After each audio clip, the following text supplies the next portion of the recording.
તો વરસાદ બાદ અમરેલીના સાવરકુંડલામાં રસ્તાઓની હાલત બહુ જ ખરાબ છે। સાવરકુંડલા શહેરની બહાર પસાર થતો અંદાજિત 7 કિલોમીટરનો મહુવા અમરેલી નેશનલ હાઈવેનો બાયપાસ અતિ બિસ્માર હાલતમાં છે। પીપાવાવ પોર્ટ જેવા મોટા ઉદ્યોગો હોવાને કારણે આ હાઈવે પરથી સતત ભારે ટ્રક પસાર થાય છે। રાજુલા, જાફરાબાદ, સોમનાથ, ઉના અને અમરેલી, મહુવા જેવા શહેરોમાં જવા માટે પણ આ મુખ્ય માર્ગ છે, પણ ખરાબ રસ્તાને કારણે વાહન ચાલકોને ભારે મુશ્કેલી વેઠવી પડી રહી છે। સાથે ટ્રાફિકના કારણે પણ હેરાન થવું પડી રહ્યું છે। ખખડધજ રસ્તાને કારણે વાહન ચાલકોને અકસ્માતનો ભય રહે છે। વાહન ચાલકોની પ્રશાસનને અપીલ છે કે વહેલામાં વહેલી તકે રસ્તાનું સમારકામ થવું જોઈએ। સાવરકુંડલા શહેરનો અંદાજિત 7 કિલોમીટરનો જે બાયપાસ જે રોડ છે તે નેશનલ હાઈવેમાં આવે છે। હું આપને દ્રશ્ય બતાવીશ કે નેશનલ હાઈવેનો જે બાયપાસ જે છે તે રસ્તો છેલ્લા ઘણા સમયથી બિસ્માર હાલતમાં બન્યો છે। મસ્ત મોટા ખાડાઓ પડી રહ્યા છે, વાહન ચાલકો પારાવાર મુશ્કેલીનો સામનો કરી રહ્યા છે।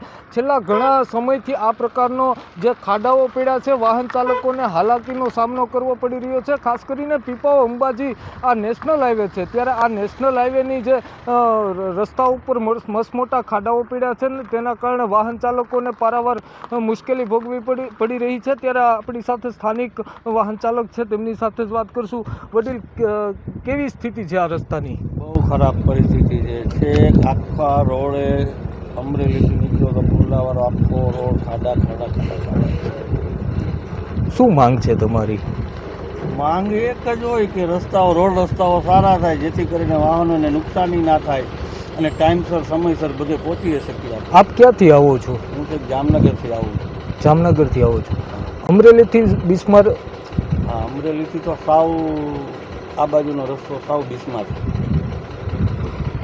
ત્યારે આ જામનગરના વાહન ચાલક હતા, બિસ્માર રસ્તો છે ને તેના કારણે વાહન ચાલકોને પારાવાર મુશ્કેલી ભોગવવી પડે છે। જોકે આ નેશનલ ઓથોરિટી નીચે આવતો આ જે બાયપાસ રોડ છે, 7 કિલોમીટરનો શહેરનો આ બાયપાસ રોડ અતિ બિસ્માર બન્યો છે, પરંતુ આ તંત્રને આ ખાડા નથી બતાતા, તેના કારણે વાહન ચાલકોને પારાવાર મુશ્કેલી ભોગવવી પડે છે। હરેશ કુમાર, એબીપી અસ્મિતા, અમરેલી।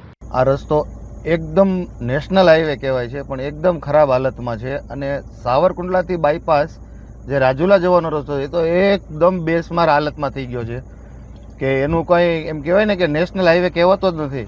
એકદમ ખાડા અને ગાડી ચલાવવામાં એકદમ કમર તૂટી જાય છે। ગાડીનું મેન્ટેનન્સ એટલું આવે છે કે આ રસ્તાનું શું કરો એમ, આ ગવર્મેન્ટને કંઈક કહેવું જોઈએ કે આનું કંઈક કરવું જોઈએ એમ।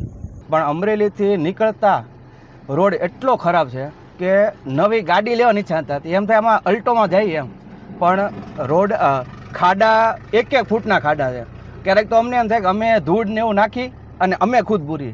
હવે આ સરકારને કે નગરપાલિકાને ખાલી એક રિક્વેસ્ટ છે કે ખાડા તો બૂરે, નકર આમાં માણસોની જાનહાની થાય, ગાડીઓ ખરાબ થાય, પૈસા બગડે, બધાયના સમય બગડે, જેને જ્યાં જવું હોય ત્યાં સમય પહોંચી ન શકે।